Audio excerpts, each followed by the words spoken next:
since birth. Yes, I know my worth. Go hard, put in the work, cause I come first, and I ain't even need your help. I put the work in. Put the work in. Put the work in. You gotta do it for yourself. Put the work in.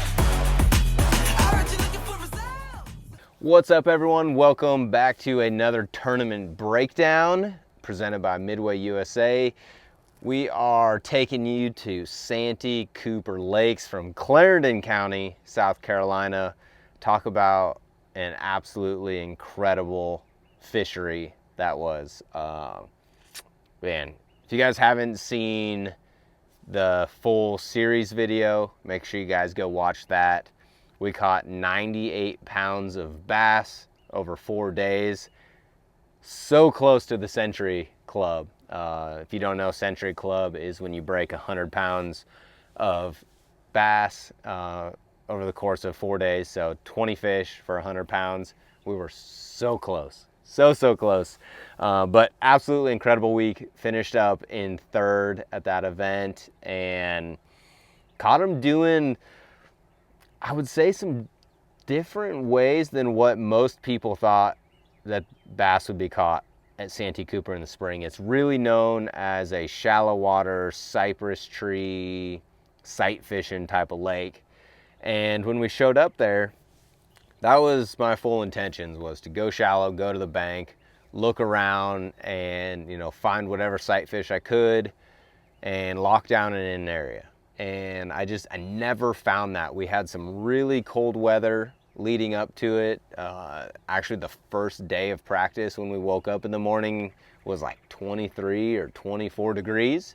So it was super cold and it held a lot of those fish back. Even though we had a warming trend, we had a full moon, we had all of the recipes for it to be a knockdown, drag out, shallow water event.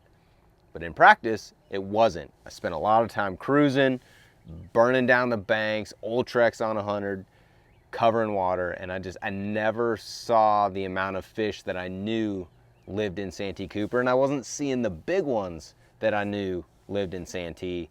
And I started just backing my way out, working my way out, right? Because I knew those fish didn't grow feet and just walk out of that lake. They had to be in there somewhere. And I felt like I was in a part of the lake that was healthy, right? I was seeing a lot of signs of life, not bass necessarily, but I was seeing bait, I was seeing grass and lily pads, and it had all of the things that just felt right. I just had to figure out what stage those bass were in, and when I started to go offshore, I started to catch those fish. And actually the first offshore place that I went to ended up being the place that I started every morning of the tournament. I caught back-to-back 6.5 pounders in practice on that place. And I thought, okay, this is what's got to be happening. And I started idling, using my mega side imaging, mega down imaging, looking at the Lake Master charts, identifying where those spawning areas were, and then really just finding whatever type of cover I could adjacent to those spawning flats, knowing that those fish were eventually going to go and set up to spawn. I was going to try to catch them coming and going from those areas. And a big weapon, again, being a suspending jerkbait. And what I realized was that this week, these fish, they really wanted a shorter bait.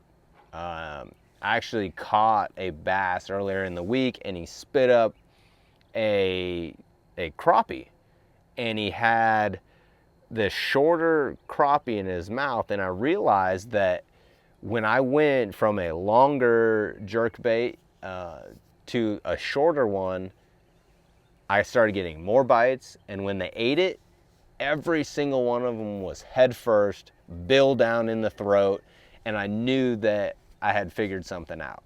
And so that was kind of the first rod I would pick up when I would get to those offshore places, right? Whether it was a pile of tires, brush piles, shell bar, a hard spot, a drop, a grass line, didn't matter, just something those fish could hold on their way into those places.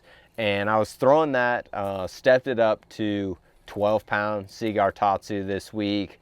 I knew there was a lot of cover around those bigger fish. I wanted to go from 10 up to 12 And I didn't need to get it down as deep. You know, I was fishing a lot of like 3 to 6 foot type of stuff, and then throwing that on Alpha Angler Slasher and throwing it on one of my favorite jerkbait reels, the Daiwa Steez CTSV-TW.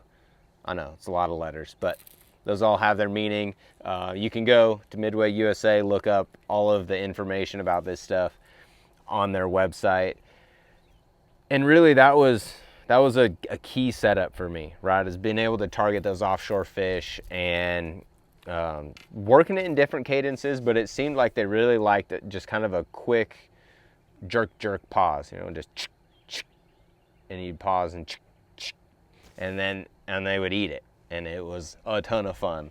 And then later on in the week, I actually figured out kind of that jerkbait, that bite started to slow down a little bit, and I pulled out the OG Slim from Rapala, and I ended up catching a couple big ones doing that. And it was funny to see how those fish transitioned, or really cool to see, like, they were eating the jerkbait head first all the way down. And then I caught one, and it was kind of on the outside of the mouth. I thought, well, I need to make a bait change. They were eating it so well, there's something else that they're gonna eat like that. Instantly, I catch a giant on the OG Slim, and then I catch another 6-pounder, and it's got it just choked like they were eating the jerkbait. So I'm like, there you go. The OG Slim is what I need to be throwing. Throwing that one in the penguin color, just matched a lot of the shad and the crappie that those big fish were eating on the way to those spawning areas. Throwing it on 15-pound Seagar Tatsu line. I like the stretch in that for cranking. And then 15-pound test.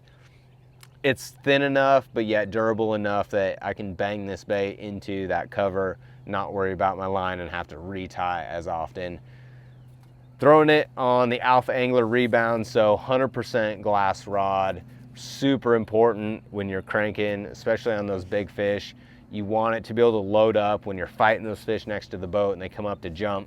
You want that rod to absorb the shock of when the fish eats it, the hook set, and when you're fighting them. And then I have that on the Daiwa Steez A 6.3 to 1, so a little bit slower reel, but I was fishing it pretty fast. I just felt like I had a little bit better control of my speed this week on a little bit slower reel than what I would normally throw my shallow baits on. Normally I'm 7.1 to 1. This week 6.3 to 1, but super fun way to catch some of those 5 and 6 pounders at Santee. And then I knew this was gonna happen. I was afraid it was gonna happen. I didn't necessarily want it to happen, but I knew it was gonna happen. And the only reason I didn't want it to happen is I felt like my offshore bite was something that not as many guys were looking for. I knew a lot of guys were gonna be looking for those shallow sight fish that Santee is known for. And I ended up having to go do it, right? As the week warmed up, after all of my research, I knew how fast those fish could turn on at Santee. It's happened a bunch of times when the elites have been there in the past. You get the right conditions, and all of a sudden those fish just flood the bank. And that happened, especially on day 2 of the event. I caught the majority of my fish actually sight fishing, including an 8-12 that I caught at 4:30 with a 5 o'clock check-in. Amazing fish catch, probably one of the most memorable ones that I have had, especially since we've been filming. It was just really cool to kind of be able to go back and look how that played out and the decisions I made within kind of the hour span that I spent fishing for. But key bait there for that was the X-Zone Adrenaline Craw. This has been a phenomenal bait for so many different things. I mean, it makes a great jig trailer, chatterbait trailer, all kinds of things. But as far as a bed fishing bait goes specifically, the big key is that these claws float. And so when it's in the bed and these claws are floating, it keeps that bait up out of the softer bottom that a lot of these fish were spawning in. And then it doesn't take very much movement. Those claws are real thin and they've got that little bit wider top. You don't have to shake your rod a lot to get a lot of movement out of this bait, which is important because you can keep it in the bed longer, but you can create that action that keeps those fish zeroed in on the bait. I was throwing it in border craw, and I would actually take this bait and I would switch the colors. I would throw it with the red up, you know, I'd change my hook, put it on the other side, and then I would switch, I'd put it with the green side up, just changing colors, because some fish would react better to the green side versus the dark red side. And then throwing it with a 1/4 ounce tungsten slip sinker, Texas rigged, and then I had a little VMC bobber stop on there so that in those lily pads, that weight, it could still move, but it wasn't gonna get stuck on the pads or the bait stuck on the pads and the weight fall down the bed. And then rigged up on a 4/0 VMC heavy duty extra wide gap hook. Spooling that up on what is quickly becoming my favorite line to flip with. It's the 22-pound test Seagar Tatsu. It's just been an awesome size, kind of that in between for the 20 and 25, where you've got enough power, but it's light enough and a little bit more supple for those lighter weights when you're really trying to get control. Paired up with the Alpha Angler Hitter 7.6 heavy fast. Great rod, super light tip for those lighter weights where you can really control that bait in the bed when you're sight fishing, but enough backbone that you can jerk an 8-12 out of the lily pads if you got it. You know what I'm saying? Spooled up Daiwa to Thule Elite PF 8.1 to 1, faster gear ratio, so that when those fish turn and they run at you, when it's shallow like that, you've got enough speed that you can catch up to them quick, get control of them fast. The bigger knobs, bigger handles, that 100mm handle really helps with that. And then the specific braking system that Daiwa has put into the Elite PF really helps with control and the stealthiness of your bait when you're bed fishing. So phenomenal week again. Obviously would have liked to have went back-to-back and won at Santee again, but a 3rd place finish is pretty dang awesome. Nice little payday. You know, hopefully you guys learned a little bit of something. And again, thank you to MidwayUSA for putting these videos on and letting us share a little bit more of the knowledge of the how-to and the breakdowns of the baits that we're throwing. And if you want, make sure you go check out the full series video. It's full of lots of big fish catches on all the baits we just talked about. But thank you guys, and we will see you at the next one.